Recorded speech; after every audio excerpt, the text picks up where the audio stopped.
All right, welcome everybody. So we'll just have a few more people joining as we start, I'm sure, throughout of this. But I think given the time and given that we've got a lot to talk about, I'm going to get us started. So a massive welcome to everyone joining us. My name is Beth and this is Matthew. We are co-hosting this tonight. We both work for WildTeam UK, but we are hosting this just as individuals, not as part of our job. We've got the panel here tonight. So we've got Adam, Executive Director of WildTeam UK, and we've got Kirsty, who is a co-founder of And Another Thing, along with Laura, who we do not have here tonight. But so we've got Kirsty representing Kirsty and Laura, who are the double act, and we've got Stella from Madagascar Whale Shark Project.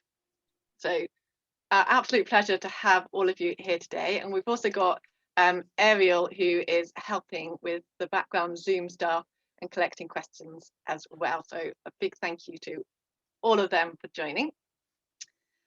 We've got a little bit of housekeeping to start with, as always, and I'm sure most of you are familiar with most of this housekeeping. So we have a transcript available live if anyone would like it. So Ariel will share that in the chat for whoever would like it. And you can just open the link and follow along. Some of you have already submitted questions. So Matthew will be leading the question and answer session in the second half of this. So we've got the list of questions you've submitted, but obviously you might have other questions that come to mind. So if you do have any questions, then do put them in the chat at any point. So if you post the questions to Ariel, then we'll collate them, and Matthew then will be asking the questions and picking out certain questions. So any questions at any point, post them via the chat to Ariel. We have muted you all, and that's to simplify things, okay? But you are very welcome to put your cameras on. It's always nice to see faces and nice to put faces to names.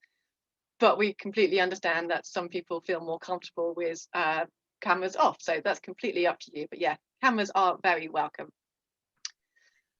And a little sort of a technical note, we are all working on home internet. You know, touch wood, it works, but there are hazards that come along with this. So yeah, please bear with us if we have any technical issues, and let us know if you think we're having a technical issue that we haven't realized as well. We are recording this, and we will be sharing the recording on WildHub. As most of you had to register via WildHub, you would have at least been on the site, but some of you may be more familiar with WildHub than others. WildHub is a member-led international community of conservation professionals. It's a place to share challenges and solutions. If you're interested in finding out more and you're not already a member, then do go and check it out. It's a brilliant site for connecting with other conservationists all over the world. Okay. All right. So now, before I introduce the organizations here a bit more, I'm just going to do a quick introduction to the topic and kind of why we're doing this. And I wanted to start by saying this is a massive topic, okay? It's really great to see the response to the sign-ups and see you all here, but it's such a broad topic, and we are not going to be able to do it justice here. We will only scratch the surface. But I hope that we can have some interesting discussions and provide some inspiration and some useful tips. But I can't guarantee that you won't go away with more questions than answers, all right? But that's a good thing. And some of the stuff that we chat about will be very general to organizations and conservation. But some of it I will predict will be a bit more particular to setting up a particular type of organization, or an organization in certain parts of the world.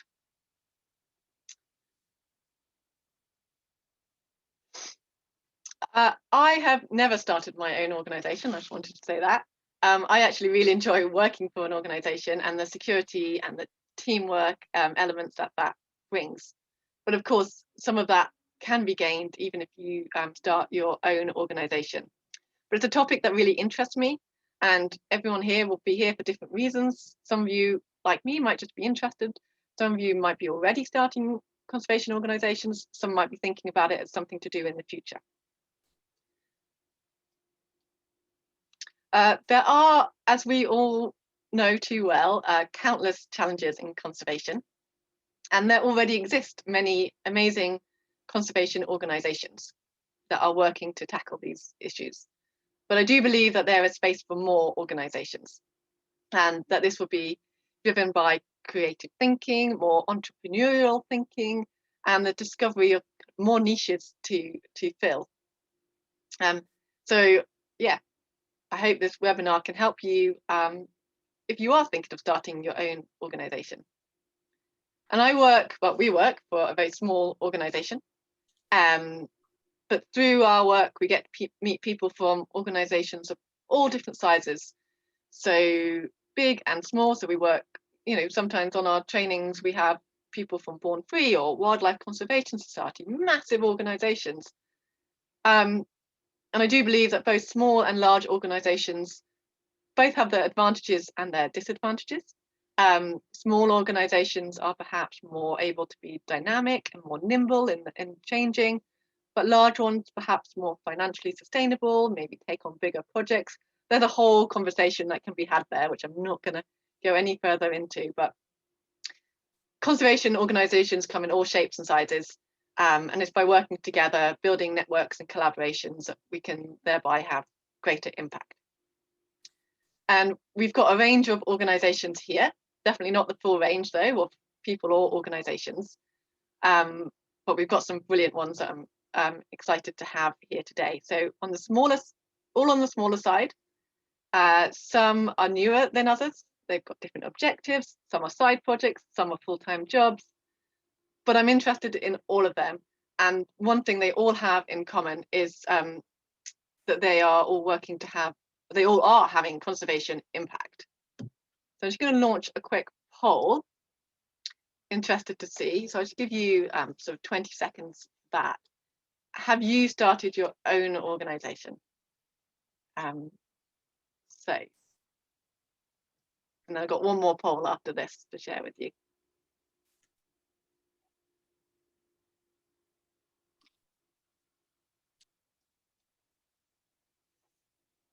Okay, it's just another 5 seconds.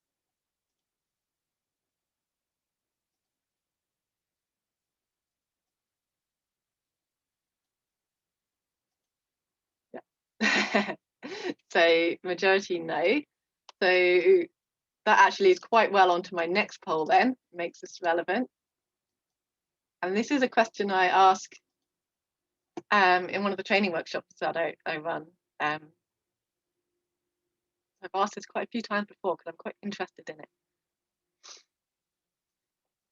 And obviously you can only message us, not everyone at this point. So if you message me your thoughts, I'll read them out as best I can. So I'll just give you another 15 seconds on that poll.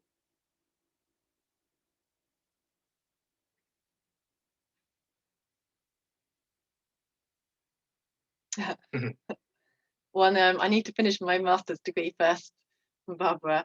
And Lucy, sorry, I want to get more company experience. Thanks both for sharing. Just going to end that and aim on a combination of the above.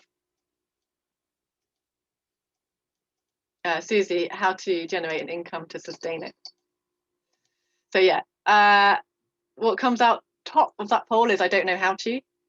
A few people preferring to work for others, and then yeah, lack of job security, lack of confidence also coming up there as well. Time constraints, someone saying in the chat as well. Thank you, Asan. Great. Right, thank you everyone.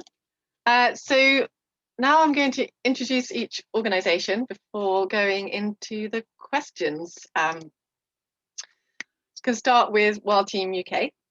So WildTeam UK is a not-for-profit UK-based charity that designs and delivers training for conservationists all over the world in topics such as project management and strategy development. All training is currently online, unsurprisingly, due to coronavirus, but that's quite exciting because it means we can have people from all over the world together in a training workshop. And another thing is a platform that was, I love it when Kirsty introduces this because it's created out of hundreds of conservations with friends that inevitably ended up with the words, oh, and another thing. So there's always more to be said. It's a space for informal networking, workshops, career insights, panel discussions, and more. They host some brilliant webinars and chats, always really friendly, and they focus on conservation issues and personal development within the environmental and outdoor sector. And third and final but not least is Madagascar Whale Shark Project with Stella. So this is a research and conservation NGO based in Nosy Be, I really like that name, in northwest Madagascar. And it has three aspects. So research, education, and conservation. And one of the things that they do is through citizen science, they collect photo identification data that allows them to study population, ecology, and distribution. And then that information can be used to push for local and national protection. Another thing that they've done is a code of conduct to regulate interactions with whale sharks in the marine tourism industry. Okay, all right, so I'm going to ask some questions for a little bit, and then once we're through them, I'm going to hand over to Matthew to ask the panel your questions. I'm going to start with my first question. I'm going to ask, just do this an open one. If whoever wants to answer this first can answer this one first. So what was your inspiration for setting up your organization? I'm interested in, was there a light bulb moment? And if so, can you tell us a little bit about the thoughts that were in your head and how you felt, or was it something that happened more gradually? Who wants to take that one first? I can if you want. Yeah, go for it, please, Kirsty. Might as well kick off. Hi everyone, thanks for that introduction, Beth. So just to set out from the start, our platform, which is currently only an online platform due to COVID and lockdown and the pandemic, but hopefully we'll do in-person events soon, is a side hustle, so a sort of a side job to my full-time job. And it was a bit of a slow burner for about 4 years. The idea was always at the back of my head that, like you said, something was lacking. So I used to work for ZSL, the Zoological Society of London, where I met Laura, who's not here today, but she's my co-host. And we became really firm friends, and we had so many in-depth conversations about how, people can sometimes feel on the fringes of breaking into the conservation sector, and it can feel quite niche and quite elitist at times. And there was the raging debate of, do you do a master's, do you not? Do you need a degree, do you not? And all kinds of things were swirling around it. And we had so many conversations that we just could never stop talking. So we'd always say, oh, and another thing, have you noticed X, Y, and Z? So hence the name. And so it burned away at the back of my head. And I'm now back in Scotland, and I work as a citizen science project officer. And it was really during lockdown in June of last year, so kind of in the height, when we all got a minute to just, well, most of us got a minute to just slow down and everything came to a halt. It kind of opened up a little gap of opportunity. And I thought, well, if not now, then when? So I was actually walking on a little hill in Scotland, and I was near the top. And then I just started doing voice notes to Laura. I was like, right, this is happening tonight. I'm gonna set up a website. I'm gonna do this. I've got the name. We're gonna have a yellow logo. I know what's what. And together we just brainstormed it out for a week, and then we launched it as quick as that. So it took 4 years, and then it took 1 week to actually launch. Great, thank you very much, Kirsty. And by small hill, do you mean like a large Scottish mountain? It wasn't a Munro. It was literally just a little. I don't know if anyone's. Yeah, gentle hill. Gentle, brilliant, thank you. Stella, do you want to guide us next, please? Yes, hi everyone, and thanks Beth for having me. For me, it was a bit different. So I worked in Madagascar before actually 10 years ago now, and I loved it there, and I kind of knew I would always go back someday. And then I had this completely random opportunity to take a break between 2 jobs, and I thought, oh, I might go back. And my mum came with me, and it was, I mean, completely not the plan to see a whale shark. But through word of mouth, eventually I ended up in Nosy Bay, where I lead the project now, and swam with some. And no one really knew about it. And I was, of course, asking all the questions as a biologist to the tour operators, like how many whale sharks are there, who is leading the study. I was expecting a big conservation organization to do that. And actually, absolutely nothing was being done. And I was kind of stunned that it was such, well, like an incredible site. It's looks a bit like paradise. And mainly, I mean, whale sharks are so charismatic. So I was kind of expecting that projects were already taking place. So it kind of stayed in the back of my mind for pretty much a year of just reading through the literature and finding out how many studies, how many publications had been done. Actually, there had been one a few years before, but due to political crisis there, it stopped. And bit by bit, it became clear that there was really a unique opportunity to do something. And in the meantime, I was trying to switch jobs, and I was really struggling to find something. I wanted to manage projects, but equally I didn't have enough experience. So it was always kind of, how do you get in if you don't have the experience? And I thought the poll you did, the second one, was really interesting, because honestly, I had no clue what I was doing. I was just sick of waiting for this opportunity to appear. And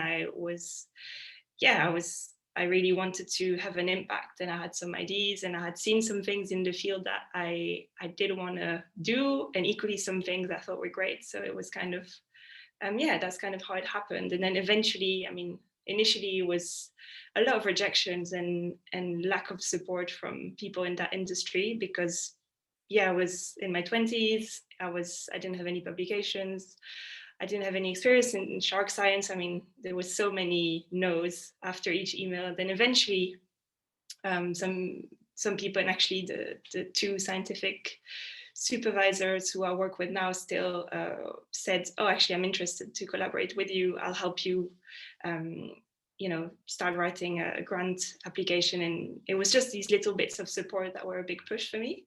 And then, eventually it's been 4 years I've been doing this now. So I just really want to stress that it's not something from the start. It's more a mix of opportunity and also meeting the right people who will give you the support you need.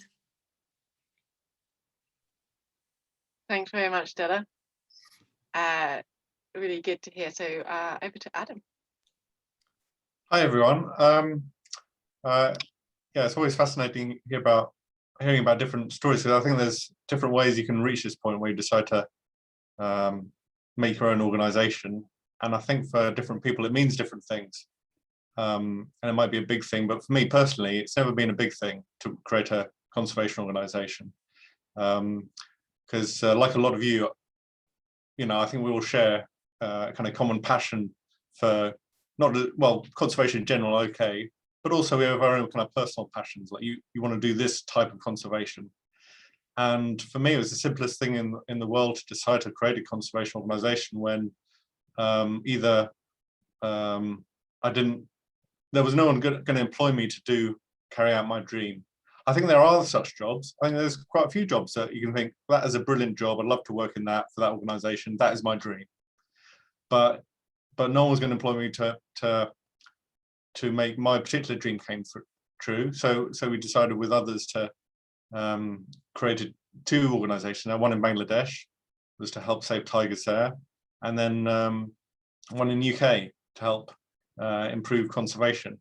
Both things that I'm just passionate about, and I shared that passion with the people we created and the people we found to join with us. But I've always felt like it's just a means to an end. It's not a big deal, really. I think it's a bigger, for me, especially, and I think that might be true for lots of conservationists. I think it's probably a bigger deal being stuck in a conservation job where you're not making much of a difference, and you're getting paid a bit, and you've got some job security. But at the end of 10 years, you're going to look back and think, well, what did I do? You cared so much you weren't able to do anything, or not as much as you could do if you were given free rein to do it. So yeah, if no one's going to employ you to do your dream, or then, or you can't find anyone that's going to enable you to do your dream like that, then that's the only option left. And once you realize that, it's just something else to do. But, you know, something else to do, like write a grant proposal, or, you know, write a research paper, or whatever you normally do. It's just something to do, and it's not too complicated. It does come with financial risks and stress and things, but it's very fulfilling. So, you know, I never thought twice about it, and it's definitely the best thing, you know, best career move I've done in my career in conservation.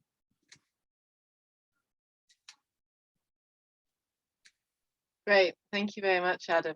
Yeah, some really great insights there, and I'm going to have to slightly restrain myself here from replying to each of you and taking off everything in a different tangent. But yeah, it's really nice to hear. And I think just to reflect on one thing that Adam says is, yeah, it's not for everyone starting your own organization. And some of you may go away from this webinar tonight being like, yeah, I'm definitely not starting my own organization. But that's not a bad thing. There's, you know, there's lots of jobs out there which will also be very fulfilling. Or you might go away thinking, I'm definitely going to start my own organization, and that would also be brilliant. So my next question, and this, given the range of organizations we've got here, this is going to vary quite a lot. But I'm wondering, you know, there might be some common themes that come out in this next question, so I'm interested in what were the most useful sources of information that helped you set up the organization. So thinking back to the beginning, the start, you know, was it websites, books, people? Yeah, so maybe we go in reverse order this time. Start with Adam, but open. Okay, yeah, sure. We didn't find a lot of useful documents. I mean, we could follow instructions on, you know, government websites about how to register your organisation, for example, what you need. You know, you need some trustees, and need to fill in some paperwork. You need to hire a lawyer. Costs about, you know, overall to set up our organisation costs about, I don't know, £1,000, I suppose. So that's quite straightforward. It's all online, you know, in the government websites. The things that weren't readily available, and the kind of things that you need for the building blocks of an organisation, are all the ways of doing things, both in terms of the operations side of things, you know, HR and finances and data protection and all those kind of policies. And on the other side, how you're going to do conservation, how you're going to organize yourself so you have a strategy, and you are able to implement that, and you know, and spend money attached to that. And there were some things in that space, but they weren't really fit for purpose. Likewise with the kind of operation side of things, lots of generic policy documents. But always the trouble is that when you're dealing with the operation side of things, it's all got legal ramifications. So you can download a template and say, oh, this is our HR way of doing things, but then you have to check the whole thing to see if it's, you know, you're following the law or not, or if it's 10 years out of date. Because if you get it wrong, then, you know, you just you imperil the organization, or you might, you know, do something bad that imperils, you know, the staff's future, which is, you know, tied to that. So yeah, we had to make all those from scratch, really. Of course, we had the reference to those kind of templates, but you almost have to start from scratch, creating all those. And then we also had to create all the other things about how to deliver, design and deliver conservation projects from scratch. Although there was a bit of stuff there, it wasn't fit for purpose. So there you go. You have a lot of sitting down in front of the laptop creating things when you first start off for an organization, so that you can bind the whole team together. I mean, that's the whole thing. It's an organization, and how that defines you and your team is that you all have a way of doing things that you share. If you're all doing whatever you want, it's not really an organization. It's just a kind of bank account or something. So it's about getting that structure in place that gives you the space to then do the conservation that you're dying to do. So to get to that space where you're doing that dream takes a bit of time and a lot of grungy work that you probably weren't expecting. Thanks, Adam. So Stella, I wonder kind of, how much of that was similar and dissimilar for you and the beginning of your project? It's such a big topic. I don't even know where to start. Completely agree with Adam. And there still are many annoying things I end up doing, especially finances, which I hate. But I think equally at the same time, for me, the biggest lesson was you can already do so much with so little. You don't need to have funding to start a project. You can also rely on volunteers, you can rely on operators, there's so many things you can do, like if it's just about collecting data. And for us, it was kind of what changed everything. Is the first year I couldn't even go myself to Madagascar because I was stuck on another job. So I kind of trained via Skype operators there about taking opportunistic photo ID. And, there was no funding involved because they were already running their own operation. And just through that, we could kind of publish a first abstract that I then presented at a conference. And that was kind of the first evidence that, yes, there are whale sharks and we need more funding to move on. So I think often I speak to people who ask me like, how did you start? And, did you wait to have all the funding? And I think, there's so much you can initiate, not even being there, but just kind of asking people to help you out, or just collecting data opportunistically. And that way, once you get enough data or paper or enough proof that you need more funding, then it's kind of a lot easier to build a case.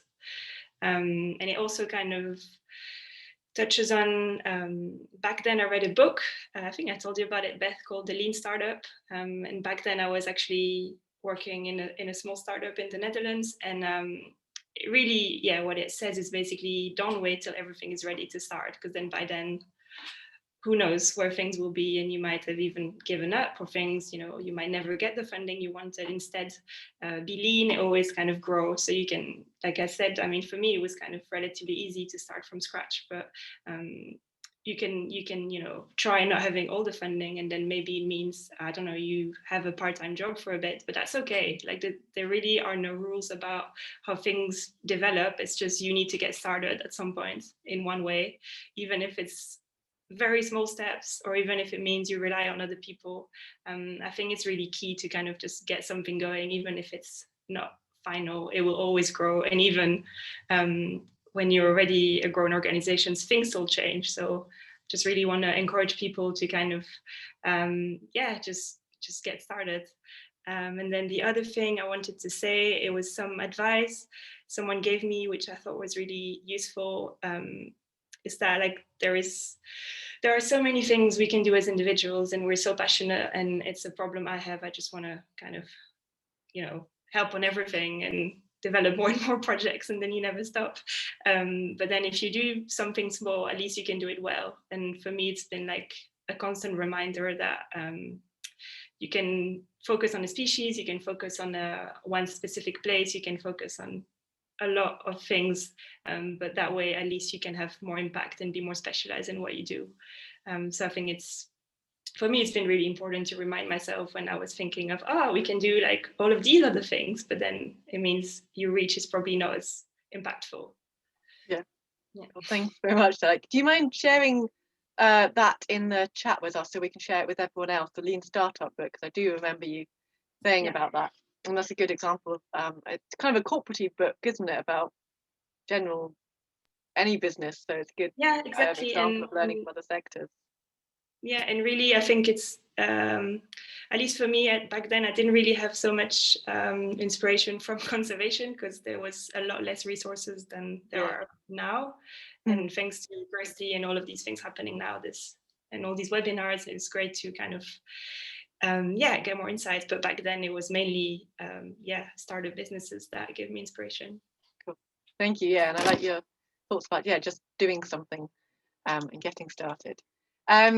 So everyone, keep your questions coming. If you send your questions to Ariel, she will collect them, and then Matthew will one reading them out. So Yeah, Kirsty, did you want to add anything on that subject?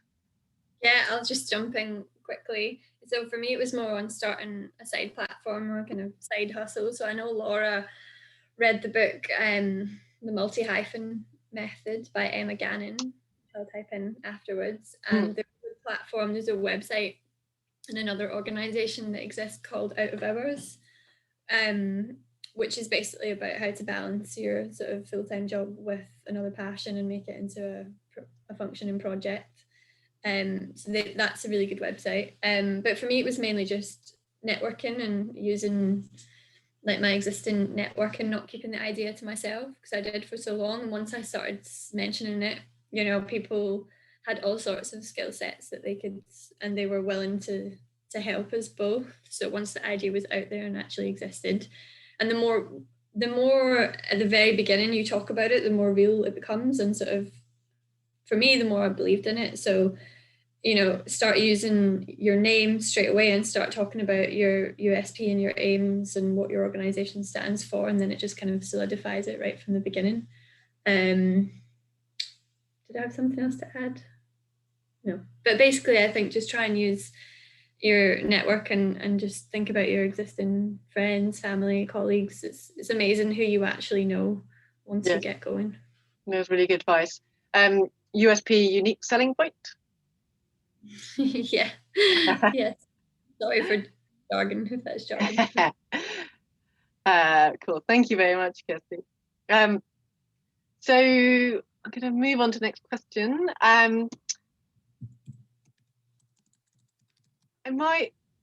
The next one I'd like to ask is, thinking about challenges, what was the most challenging part of starting your own organisation? Open it up to you guys. Who would like to jump in with that one?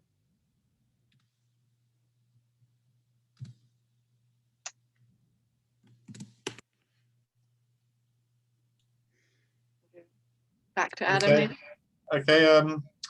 Challenges were was funding and also building a reputation from scratch, depending on if you need to interact with anyone else. If you care about what anyone else thinks of you, you're starting from nothing and you're kind of contacting, you know, you don't have the backing of a big organization with a recognized name. Oh, you know, we understand what that group does. You're just out of nowhere. And so when you're dealing with governments or donors, potential partners, they're like, you know, who the hell are you? So that, and there's no,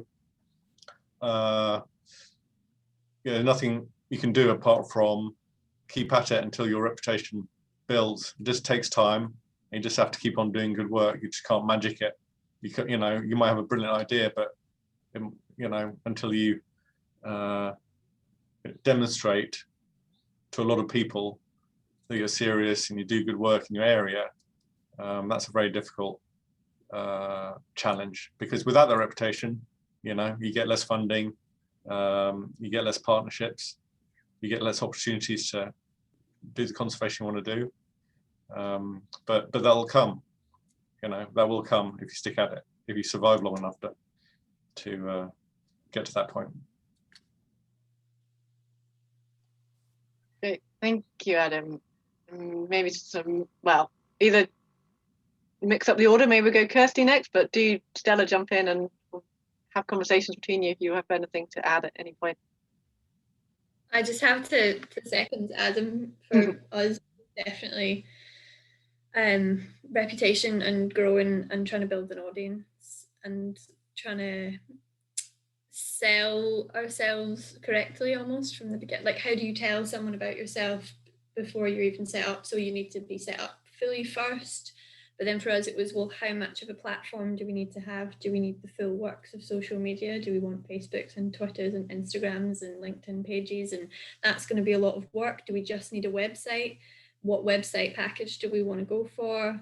So it was trying to negotiate all of these things and put them in the correct order, so that at least when we came to start selling ourselves to people, we already had a bit of a package behind us, that we looked professional, and that we also started just making some documents, you know, your organization in 25 words, 50 words, 100 words, and just started to basically sell the same sort of our overarching aims, the same little spiel basically each time, so that it just, everyone we kind of spoke to got the same flavour from us, and it was just quite uniform in that way, just to build up more of a brand. But we started with an Instagram page and then a website, and we found that our audience for our platform, which is quite a lot of sort of personal development, conversation based, informal, relaxed, chatty. We wanted to build new networks where you can drop your networking face, and it's not like going into a room of 100 people and feeling you need to sell yourself and do an elevator pitch. And you could just, we wanted people to drop all that, totally relax and really get to the heart of the issues, whether that was career switching, whether it was getting your foot in the door, whether it was just feeling a bit burnt out, overwhelmed by conservation efforts, being a small cog in a big wheel, what have you. So I've lost my train of thought, I'm going to be honest with you. But yeah, I think for us it was just working out what came first, the chicken or the egg almost, and just Yeah, and you built up your organisation in such a short amount of time. It seemed to just kind of go big, really quick. It's small, and one thing actually to add is a mailing list is key. Well, for us anyway, we tried to function without it for a while, but without your own audience of capturing that data and you're able to reach out to them, it was really, really difficult each time. So it was an Instagram, then a website, then a mailing list, which has been invaluable, using MailChimp. So that's been our saviour. You can sign up to their mailing list via the website. So it's all full of handy tips, and it's brilliant. There's a link in the And what I think all of the organisations here tonight do is branding quite well. So you kind of touched on branding, and I know you've mentioned before, Kirsty, the platform that you use for your branding. I know there's plenty of free things out there, but is it Canva you use? Yeah, this was a big challenge as well, a decision. So Canva Professional is a paid account, which is about $11.99 a month, $8.99 if you pay it annually. But there's a free version of it. But for us, it's the best design platform where you can collate all your color schemes and your fonts and everything. You can nail everything so that it just looks really slick from the beginning. A logo, a header, your newsletter, any kind of posting you want to do. So that really worked for us, because I think we tried to get our sort of, like you saying, our branding and logo out there so that it would start to stick in people's heads as well, so that we were recognizable as a sort of standalone platform. But Canva is free if you're a non-profit or a student or a teacher as well at a school or university, which is quite good. So you can get free version. I do love the yellow. Stella, did you want to share any thoughts about the most challenges? I personally had many challenges. What Adam said is completely true, and it's so important, especially at the beginning, because people are going to question what you do all the time, especially if you're new. Like we didn't really have a name for 2 years. It was just kind of, we're going to record data on whale sharks, and then we realized there's no code of conduct. People are not interacting properly. So how about we do this as well? And it kind of just grew that way. And thankfully, each time I had kind of a senior scientist kind of backing my whatever I was saying, or had kind of a bit of support. But people will challenge, and especially people who envy you or people who want to make the step, but kind of, there was like a lot of bad vibes for me at the beginning. Not even out there in Madagascar, but mainly kind of here, because I quitted my job and then I kind of started from, okay, I'm going to build this up now. And there's no book, or it was kind of very organic. So I would really say, like Adam said, stick at it and keep doing things the right way, even if it gets really difficult at times. And then, but equally, I mean, in the field in Madagascar, it was quite difficult because initially people were just really surprised at what we wanted to do. They were like, why do we care? So it's also a bit of what Kirsty was saying, but for us it was a bit different. It's like making sure your message speaks to people and speaks to communities.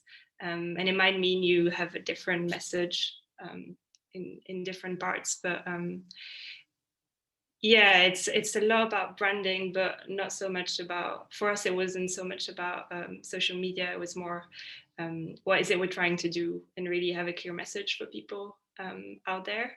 And if people don't understand, then, you know, take the time personally to go and speak to them. For me, it was something I really did a lot. And initially we had a lot of people not agreeing to us coming up with a code of conduct, of course, because they were doing things in a certain way from, you know, the beginning of tourism in Madagascar, and they were riding sharks, and they hated the fact that I was coming in and telling them what to do. But it took trust and it took time, and some days I really wanted to give up, but eventually, if you're kind and you're patient, people will, you know, they will come around. So I think it's a patience game as well. Thanks very much, Stella. And the next question I'm going to ask, I just want a short answer from each of you, no more than a couple of sentences, or you can just answer one word if you like. So my question is, do you ever regret starting your own organisation? So maybe start with Stella, go back to you for that one.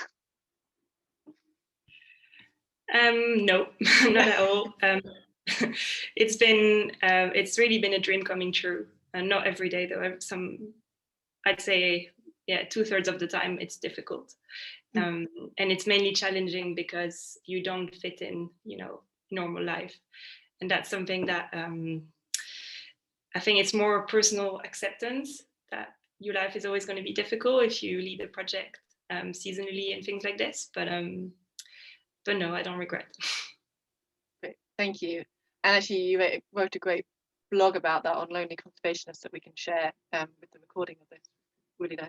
Thank you very much, Stella. Kirsty, do you ever regret starting your own organisation? No. It's early days for me, so it's just coming up for a year. So thankfully, I don't regret what's happened in the last year. I'm more excited by it and excited to see where we can take it in the next year. Hopefully, our plan is to set up regional hubs in the UK, so community cafe spaces in our own sort of actual physical home rather than existing on Zoom. But no, I'm quite fulfilled by it. It's added a whole other sort of area to my life. So thank you. And then Adam, how about you? Yeah, absolutely not. I mean, it's given me everything you could dream of, really, for me, for a conservation career. It's been exciting, it's been challenging, and above all, it's just been incredibly fulfilling. You know, I wouldn't have been able to make the difference or work with amazing group of people to make the difference that I could have done otherwise. So absolutely no regrets. Thank you everyone for sharing. I got maybe time for one last question. I don't want to hog all the time. I want to make plenty of time for your questions as well. So the last question I'm going to ask, and again focusing on a shortish answer from all of you, is what is the secret, if there is one, to maintaining your own mental health and sanity whilst running a conservation organisation? So maybe changing the order again, start with Adam, if that's all right. Okay. I mean, the secret for starting off is to be young and foolish. That's the main secret. You just think you can do anything. And so then you don't have any barriers, and you don't have any other commitments of family or anything, and off you go. At some stage, that doesn't work anymore, and you get a bit old and you get a family and things. And when you get to that point, then it's all about having, for me, it's about having rules about, this is my work life and it goes on in these hours, and this is my personal life. And if you don't have that, for me, without having those rules in the past, you just weigh yourself down, just work 12 hours a day and burn out, and that's not, you know, healthy or productive. So yeah, initially being crazy and young and just going for it and destroying yourself for a couple of years, and then slowing down, having some rules about how you live your life, and have a work-life balance.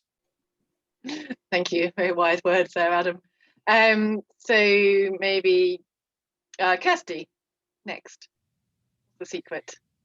I'm not sure there is one for me because I've got full time, so 9 to 5 on my job, and then back home to try and concentrate on this. So it's making sure that I'm not working 2 jobs. So I just try and physically, like in my diary, set out the days and the times that I want to just spend working on website planning, content networking, whatever it is that needs to be done. And to be honest, it doesn't always work, and I have spare pockets of time lying in bed at night doing a post here or some hosting a quick Zoom call there.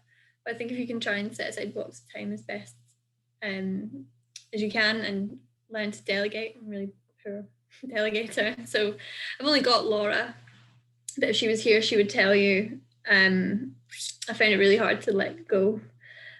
So learn to be a good delegator and your plate will become much emptier. Thank you. Already a theme there of organising time and blocking out chunks of time between the two of you. So lastly, yes, Stella. Please. Agreed. I think it's really important to have time when you're not on your phone. I mean, for me, it's really because if I'm on my phone, then you check your email and all of that.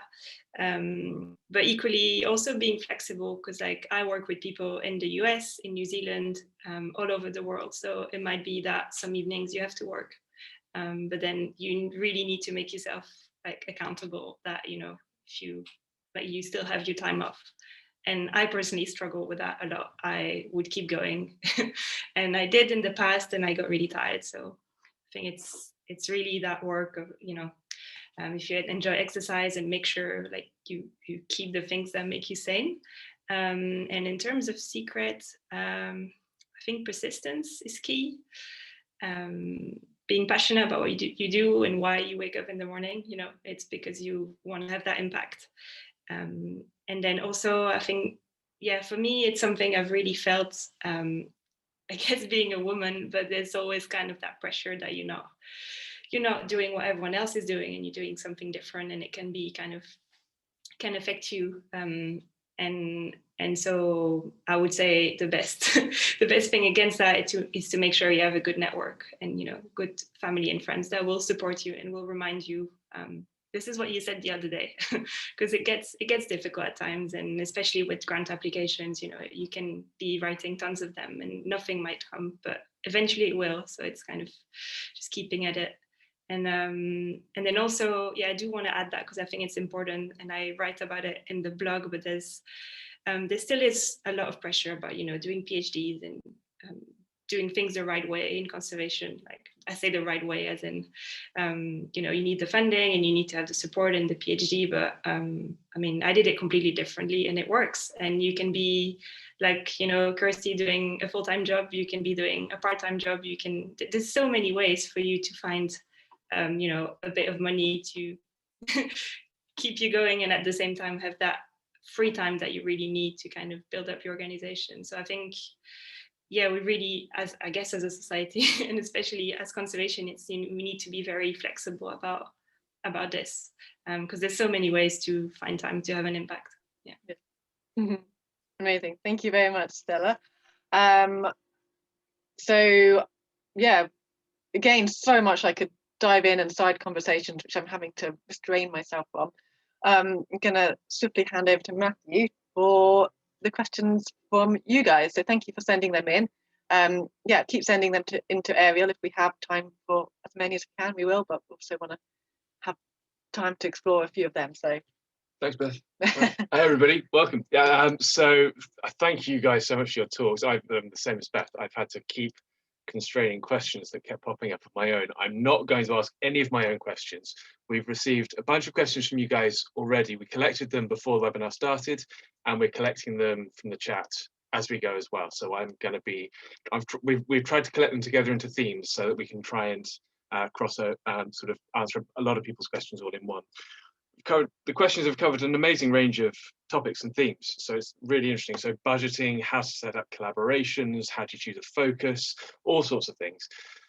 If we start with the money question, because that's something that came up a lot, coming from slightly different angles. So people were interested in how to secure funding, both to start off with, how do you, your startup money, how do you make yourself financially stable in the long term, how do you pay your staff costs? At what point do you start taking a salary? What are the funding sources that you looked at? I guess there might be 3 different stories to that, so that'd be really interesting. Kirsty, would you like to start us off, and then Stella, then Adam, perhaps? But do jump in different orders as you like. Yeah, I'm not sure I'm actually probably the best person to talk about this. So we don't take money from this little side hustle currently. I suppose as it's a baby and in development, it will grow arms and legs eventually. The only thing, and I'm trying to find the link to it right now, is we have a Ko-fi page where you can get donations directly to the work that you are doing, and you can post updates about your work, and you also have a shop. But I can't find the link that I'm looking for. If I do, I'll post it in. But for us, because it costs us money to run it for nothing in return. So at the minute, the best way is to try and take some donations towards the monthly running costs and the sort of platform that we offer. And we also sell a bit of merchandise as well, just mugs and tote bags, things like that. So really small scale at the minute, but just think about, voluntary donations if you're on a really small level. Have you set any rules around that in terms of the amount of investment you're willing to make yourselves, do you have a sort of a short to medium term plan going forwards about how you want to make it so the money isn't coming from your own pockets? Oh, you found it. Area, well done. Sorry, I couldn't find my own link. To be honest, no, I think we're going to review it in June of this year. I had no idea how it was going to go from start-up, so we've given it a year to sort of see the baseline coming in, the appetite for what we do, what is the most popular event, what can we drop off. We need to really have a review and work out if next year is going to be a level up. But I think a year's worth of the costs, and it also bizarrely took me a while I'm so passionate about what we do that it took me nearly 6 months to realize that I was paying to do it, if you know what I mean. It just, the money didn't come into my head, as mad as that sounds, until further down the line where we had to regroup and have a think. So yeah, I'll have a better answer for you in June.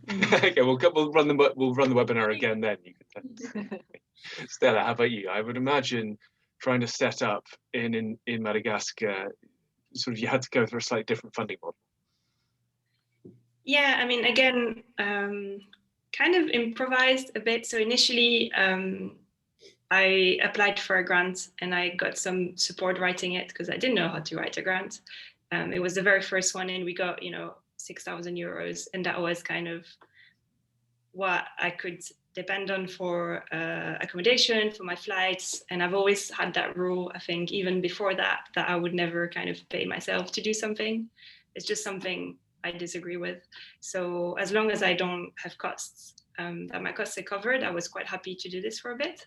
And then usually I kind of, because what the project is seasonal, pretty much the research part of it. So for pretty much half of the year, we run a season, and now we have this kind of volunteerism scheme where we have people who come and who pay to get training with us, and then that kind of pays the local staff we depend on during the season. So that's kind of a nice loop until COVID hit.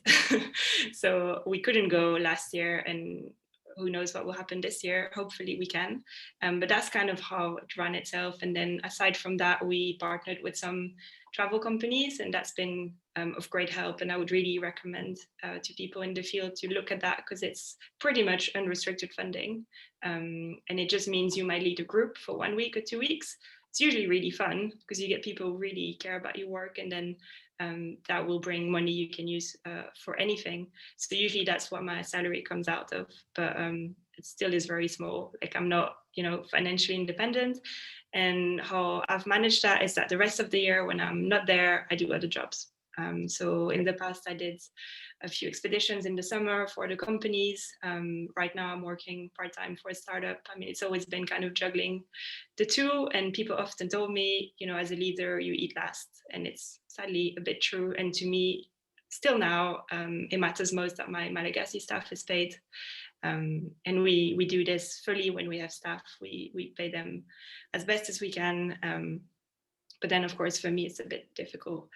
So I would say there's a lot of different ways. I mean, we rely, like grants will give you really, I mean, in science, they will give you, you know, tags, boat time, that kind of defined amount of funding, and that's great. But of course, if you need other things, then you might need to pitch to another grant or to depend on these expeditions. So I would say it's kind of, it's important to be open to kind of have access to all of these things, and they can complement each other. But equally, I mean, it's just a big issue in conservation because we follow our dreams, right? So why should we get paid to do that? It's too much fun. So it's something that, yeah, like people talk a lot more now, and I think it's important to not do things for free, but equally, you know, it might not be the salary you dream of. It might just be a bit less. Yeah. Thank you. Thank you. Adam, would be really interesting. Would you be able to take us through the funding models and approaches for both WildTeam Bangladesh and WildTeam UK? Because that had a slightly different approach for each of them, and what the plan was both when you started and going forwards.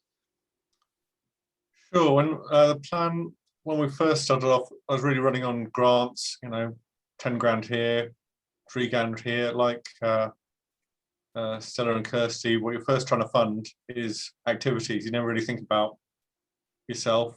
And so you end up doing a lot of just voluntary work and, you know, flying back to wherever you come from and doing rubbish jobs for the summer, sleeping on people's sofas to save you up for a plane ticket, basically, and off you go again. So that was the starting point. And then, you know, you get more and more, you start to get more and more successful at grants. And then you end up having to think, well, am I going to spend more time, 6 months a year, working in rubbish jobs so I can do the conservation work, which I think is much more important because I have to get, you know, some kind of food and a flight, or do I start working yourself into grants and things like that? So you do a small transition to that. And then in WildTeam, and we were very successful in grants in the UK, in Bangladesh, because we had a very tangible thing, you know, saving tigers in a mangrove swamp. People understood that, okay, that's a grant. But in UK, where we're one step behind or away from the action on the ground, we like help conservation everywhere. That's a little bit more vague. So suddenly all the conservation funds we went to, we can try and, you know, mold what we do to their priorities, but that's been incredibly unsuccessful. So we had to rely on private donors, which we were just, quite frankly, just lucky about finding. But we did well in maintaining that relationship. And secondly, what we've now done is started charging for the things we do, like our training courses. So we're not quite sustainable yet. So we're trying to make this balance between bringing in enough income so we can still provide training in these skills to conservationists, but also making it accessible to people that can't afford it. So that's a real challenge for us. We're not near the point where we cover our own costs. Once we do cover our own costs, then we'll be able to give away more free places, lower the cost of training, that kind of thing. But we are on the way to sustainability from the work that we do at the same time as having an impact. So that's a different model, but that won't work for everyone. Depends on what kind of conservation you're doing. If you're supporting people doing conservation or if you're doing the actual activities yourself. Thanks, Adam. And I think there's something really interesting in that. I mean, so what year is WildTeam in now? How long has the charity been going? 2012, we were registered in UK. Certainly about the last 4 or 5 years, where we got to, you know, kick up the backside from our, you know, wonderful donor. He's always supported us, but he said, you know, at some stage, you guys, you have to become sustainable. I just don't want to employ you, forever. I went, all right. We had to go away and work out how to make ourselves sustainable and to work it so that we're not reliant on heart attack meetings every year. We actually got a reliable source of income. And so for the last 4 or 5 years, we've been working from zero sustainability basically to up to about 70% sustainability now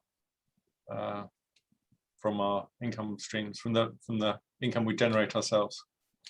Yeah, no, it's very, because something which comes out from all three of your answers is that it hasn't been a sort of quick fix, that there's all the cash, we're up and going, or there's a big dollop of money that just makes everything work. From day one, it's been a slow incremental process of acquiring bits of money from here, working out what the next step is, moving forward. And I mean, 10 years on, as a UK-based charity, WildTeam's 70% financially self-sufficient. So it is quite a slow process in getting to that point. Thank you. Another really crunchy set of questions which came in. So I'll dive in with this one because I think it's one of the main barriers that a lot of people are thinking about. I'll try to tie together 2 or 3 questions here. So Adam, you mentioned that when you were setting up, I think it was WildTeam UK, there was a lot of information on government websites about the type of all the legal stuff that you had, the hoops you had to jump through for setting up your organization. So there's a question about what type of organization it was that you went for, and why did you choose that type of organization? So the differences between charities, businesses, social enterprises, which of those are best for conservation, what are the pros and cons, and what information is out there to enable people to choose and to set up each type of organization. I'll open that to any of you who want to dive into that.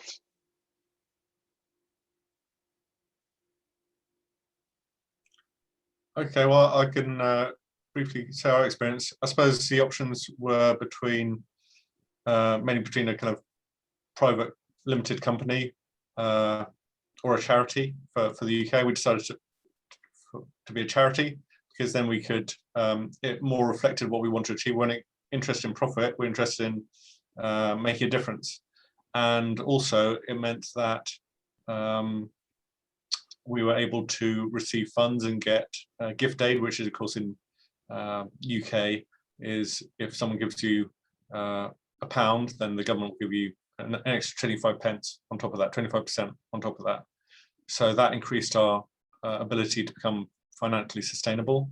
I think my trustee sometimes said, well, do you want to make it into a social enterprise? And I don't, from what I understand, a social enterprise is kind of a way of doing things rather than an official thing. You don't register as a social enterprise, you just kind of announce yourself, we're a social enterprise, and you have a kind of corporate wing that earns you money, and you have a kind of socially kind of beneficial wing that does all the difference, either conservation or human development or what have you. But our work is so, we're kind of a bit like a social enterprise, but our work is so entwined, and unlike a social enterprise, they're looking for profit as well as impact. We're not really ever looking for profit, so we chose a charity. Great, thanks, Adam. Stella, Kirsty, would either of you like to come in on that one? I'll jump in. First, it was quite complicated because I'm from Belgium, and I live in Belgium now thanks to COVID, but before I was kind of all over. So it was always the question of where would I be, registered, and probably will happen soon that we do get a double registration, like as well in Madagascar. But initially, really, it was about getting like an official registration, because for so many grants you need, NGO, a number, things like that, and it also allows you to open a bank account, so people will give you money more easily. So it was just about making that step, really, and probably should have done it sooner. So eventually, here in Belgium, it's a bit different, and even if the information is online, it's really complicated. So kind of decided to go see a lawyer about it, and it ended up just being more confusing because she was not familiar with all the NGO statuses. So in the end, we're a foundation, which is just another type of NGO. It just means you don't have these kind of annual meetings, and you don't have people kind of coming in. It was just the easier thing, but I'm still not sure now it's the right way. I think, again, it's also a matter of just making that step so you have the ability to apply for grants. But it's, I mean, I find it quite complicated. And the other thing is, I think in the UK, you're very lucky that you don't have that. But say in Belgium, if you register an NGO, automatically you become a freelancer. So there's also all these questions about you personally, how is it going to affect you? I didn't know I would have taxes to pay. I have crazy taxes to pay now because I'm a self-starter. And so there's all these things that you need to think of as well. Like, are you still able to work for other companies if you're a freelancer? Like, there's all these other things that I would say are quite important as well. Like, how do you want to position yourself with your NGO? Do you want to be the founder? Do you want to be an employee? Because I mean, there's many different ways. Yeah. Okay. And a couple of people, I think, because your perspective is interesting on this one, because you've set up and you're working in another country, so based in Belgium, working in Madagascar, and a few people have been interested about how to set up conservation organizations in other countries. And so linked to that, were there legal hoops to jump through when you've decided to start working in Madagascar, and did that have any bearing on the type of organization you set up? I'm still finding out about it, to be honest. The main thing is it's quite difficult to get funding saying I'm based in Belgium but work elsewhere. And we have a similar thing as Gift Aid here that we're not eligible for because we're not making an impact here. We're making an impact in another country. So it makes things a bit more difficult, but then equally all the donations we have, and we have quite a few, we have like a Adopt a Whale Shark program, and it's just little amounts of money, but it's also kind of a little sustainable way of getting money in. That's kind of eventually how I decided to do it this way. Most people were really not comfortable sending money overseas to Madagascar, for example, and the rate you have to pay, it's about 30% extra for any bank transfers. So in the end, it was just kind of the easier thing. But as in when I'm out there, you know, I just spend money in Madagascar, and it just means I have to kind of feed that back to how things happen here. It's a bit of a loop, but it's fine. It probably will be easier, and I'm thinking about it to set up kind of to have the kind of the donor part of it here, and then another more local one. But yeah, still looking into that because it's quite complicated. Sure. Kirsty, do you have any thoughts? Yeah, this is probably what Stella and Adam have been talking about, is something that we will be looking at further down the line. So this is also useful for me to hear. But so we're at the phase of, I suppose, a pilot phase of testing the water, building good foundations so that when we come to apply for grants and funding, we've got a whole wealth of evidence behind us to prove what the need is, why we work. We can showcase that really easily. So we'll have at least a year of good evidence behind us, which might make it a bit easier to prove, because it's a bit of a hard sell to what it is that our organisation ultimately wants to do. It has multiple aims, which can be tricky to get across and to pin down. So yeah, we're just in a pilot phase. And I'd say pilot phases are quite handy if you can afford to do that. Brilliant. Thanks, Kirsty. Moves on to another batch of questions was about how do you pick focus? How do you work out what you want your conservation organization to do? So I mean, I'll read this one out. This is with all the conservation problems and issues in the world, there is a temptation to try and tackle the massive issues. My question is, how do you focus the scope of what you want your conservation organization to achieve? And that relates to a couple of other points that came in terms of how do you find a niche, both in terms of having impact, differentiating yourself from other organizations that are out there, and to enable yourself to apply for funding that's out there. Stella, would you like to lead us off? Very good question, and it really, yeah, it's quite a familiar feeling. Honestly, I still have nights where I don't sleep thinking about all the things I could do on top of all the things I do already. So for me, like I said, it was realizing that whale sharks were not studied in Madagascar. That was kind of the thing that made me want to do it. And equally, I felt it would be the most impactful thing I could do. So initially it started like that, and it was just about record how many sharks there are. And then we realized as we were growing, there were more things that needed to be done. I think it's really important to check what other people are doing, especially locally, especially in developing countries where other people have gone through that same path, often for longer. So they have like really good local experience that you will need. So often, I was thinking of, oh, we should do this community conservation project. And actually I realized, oh, like just, I wouldn't say a few kilometers, a bit more than that. In the same country, you have other organizations who are extremely good at what they do, who can kind of complement what you do.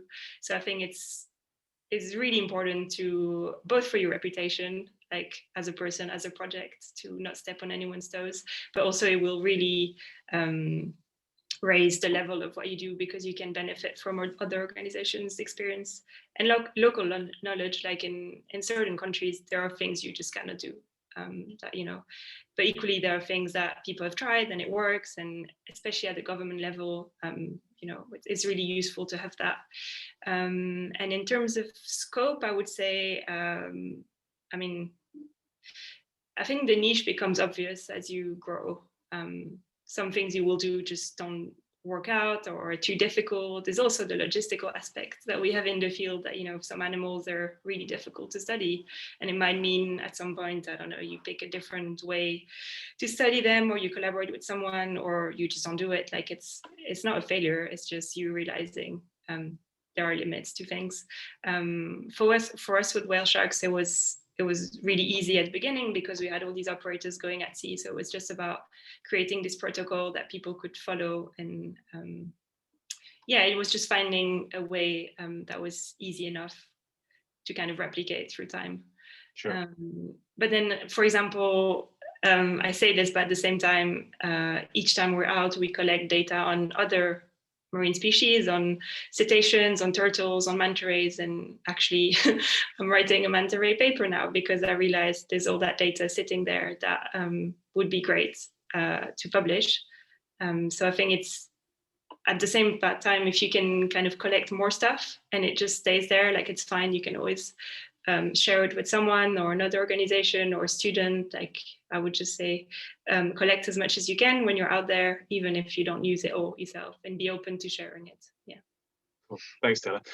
I'm mindful of the time. We've got about 2 minutes left before the end. So if I just get to each of you, just Kirsty and Adam, just for one line. I mean, Kirsty, you were saying that when you first started your conversations with your partner and another thing, kind of you had this very clear vision of what you wanted to create. How did you, have you got a couple of sentences of how you managed to narrow in so early on? We had one launch event and it was community and member led. So we basically threw it out to everyone to say, like, we would like to be the backbone for your conversations. We have 4 annual check-in sessions. If you work in the field, if you work in an office, that anyone can be a conservationist, that we can all have an impact. Even if you're outside of the sector, you can still come to the check-ins because you want to keep your finger on the pulse and join in the conversation. So we wanted to be like a community hub almost. So in the first session we done, I said, this is my vague idea, and then I ran like a bunch of polls saying like what matters to you most, and I noted it down, and we did that in every session. And I just take a lot of notes and work out what seems to be the current trend and what's on everyone's mind, and then I go away and I try and source a guest, a workshop, a resource pack, and then I put it back to the community. So I try and just always say, what is it that you want? What do you need right now? And then we check in every few months and see how that changes. Amazing, brilliant. Thanks, Kirsty. Adam, can you condense where the vision for WildTeam came from in a sentence or so? Yeah, I think it changed over time. In Bangladesh, I just personally had a passion for tigers, for saving tigers. And then from that work, I realized that how I was doing conservation and how conservation was being carried out on a global scale wasn't working. And so then my next passion was how to change that and how to make conservation successful for everyone. Good. Thank you. Yeah, well, thank you everyone, and that kind of brings us to, well, 7:15 in the UK and whatever time it is wherever you are. So we're gonna wrap up there, and thank you so much for those questions. Thank you to Matthew for leading on those and asking them to the panel. Yeah, thank you Stella, Kirsty and Adam. It's been really great hearing your thoughts and how your thoughts have developed over time, and your challenges and the good things about starting an organisation. So yeah, really big thanks to you for your time, and a big thank you to Ariel for doing the behind the scenes stuff as well. Yeah, and anything left to say? No, I'm quite tempted to do one of these on bravery, the bravery and acceptance of, well, coming to terms with, or attitudes towards failure. That's something I was fascinated with. When I was listening to all three of you, I was struck by just how brave you are to just dive in and do this. So I think that might be an interesting one for the next one. If anyone else thinks that would be cool, shove it in the chat or whatever. We could do another one on those next of how to dive in and deal with those scary things. Definitely something that always comes from all three of you, is this just willingness to throw yourself in and see what happens, and this desire to kind of have an impact and do something really cool. So yeah, really nice things coming in on the chat. So many for the speakers that can't see this, everyone's saying lots and lots of thank yous coming in on the chat. I've just changed the chat so you can put public messages on if you want, but yeah, lots of thank yous coming in. So we're going to wrap up there, and we will make this recording available on WildHub along with the resources, the books, and anything else linked that we think will be useful. So yeah, that's all. Thank you everyone so much. It's been an absolute pleasure, and yeah, maybe we'll do this again. Thanks everybody. Bye.